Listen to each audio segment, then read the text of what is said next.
All right, Krystal, what have you got for us this week? Well, we were just talking about somehow the, cutting the FBI budget didn't come up in the debt ceiling deal. Another thing that didn't come up, and actually the opposite of came up, was defense cuts. You may recall at the beginning of the House Republican caucus, when there was the speakership fight, put this up on the screen, the first element, there were actually some members, I think Jim Jordan among them, who were floating, as part of this debt ceiling hostage taking. One of the things we want to extract is actually cutting the Pentagon budget. They say there from Responsible Statecraft, McCarthy wings $75 billion defense budget cut in quest for speakership. And so this was like a genuine live issue that was being debated. There was a lot of freak out from some of the defense hawks, some of the typical characters, but there was actually this idea that was taken seriously by the media of like, oh, maybe they actually want to cut the Pentagon budget. Lo and behold, when the deal actually comes down, not only do they not cut the Pentagon budget, they actually increased the Pentagon budget by quite a significant amount. And this is not a story about the Republicans being bad and evil. This is a story about the uniparty in Washington, Democrats and Republicans, always having no issue inflating the Pentagon budget to astronomical, record-breaking levels, literally no matter what. Judd Legum over at Popular Information, his Substack, had a good piece on this. Put this up on the screen, guys. He talks about the numbers here. The compromise reached Sunday includes a small decrease in domestic discretionary spending and a record $886 billion for defense, a 3.3% increase over the current year. The money allocated for the defense budget is exactly what Biden requested in the 2024 budget. Notably, half of that money will go to defense contractors.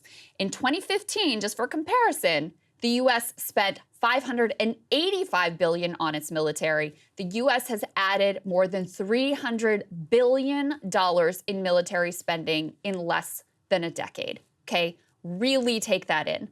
So all the people who are out there, oh, we're so concerned about the debt, we're so concerned about the deficit, et cetera, et cetera.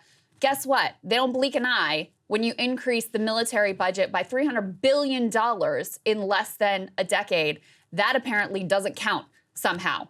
And it's not like the Pentagon has been making incredible use of these funds to keep us all safe.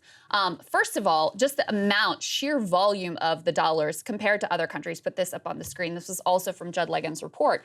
We literally spend more on defense than the next 10 countries combined. So it's not even close between us and everybody else. But also, we know from recent reporting that they are getting price gouged.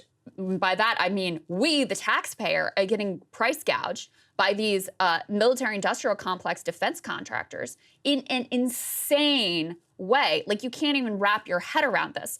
Put this report up from 60 Minutes that has some of the details here. They did a long report. I really recommend you watch all of it. If we played some of it, they would hit us for copyright. So that's why I'm just going to read a portion here. But they say how the Pentagon falls victim to price gouging by military contractors. Just one example here.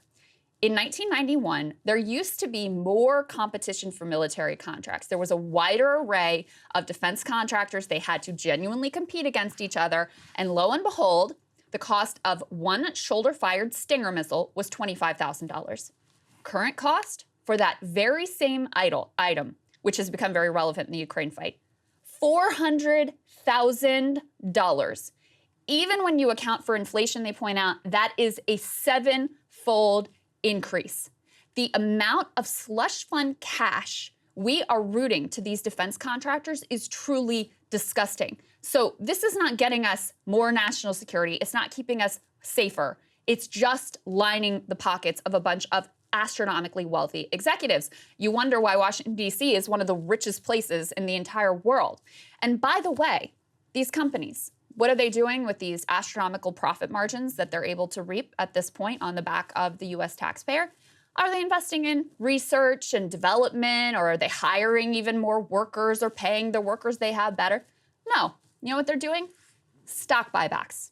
To increase their share prices, they actually have more of their money, more of their profit margin going to stock buybacks than to research and development or capital expenditures. So it is a truly disgusting state of affairs. The last piece of evidence I'll offer for you here, which I think just says it all, put this up on the screen from Responsible Statecraft.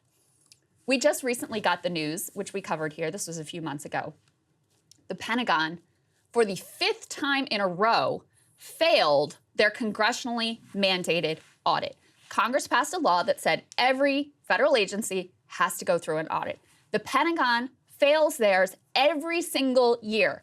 And let me tell you something, it's not even close. It's not like they're a few dollars off.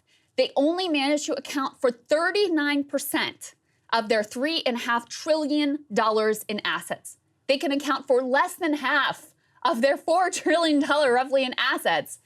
And yet Congress, Democrats, Republicans, they all look at this situation and they're like, you deserve a raise. Let's up your budget to even more historic record-breaking levels. And Emily, it's just such a tale as little. Hey guys, ready or not, 2024 is fully upon us now, and Sagar and I have been brainstorming ways that we can really up our game for this critical election. Yeah, we rely on our premium subs to expand our coverage, to add staff, to upgrade the studio. We just want to give you the best independent coverage of this election, which is possible. So if you can help us out, become a premium subscriber today, breakingpoints.com, or the link is down here in the description video. It really means the world to us, and if you like what we're all about, this is the best possible way to keep us 100% independent, working only for you.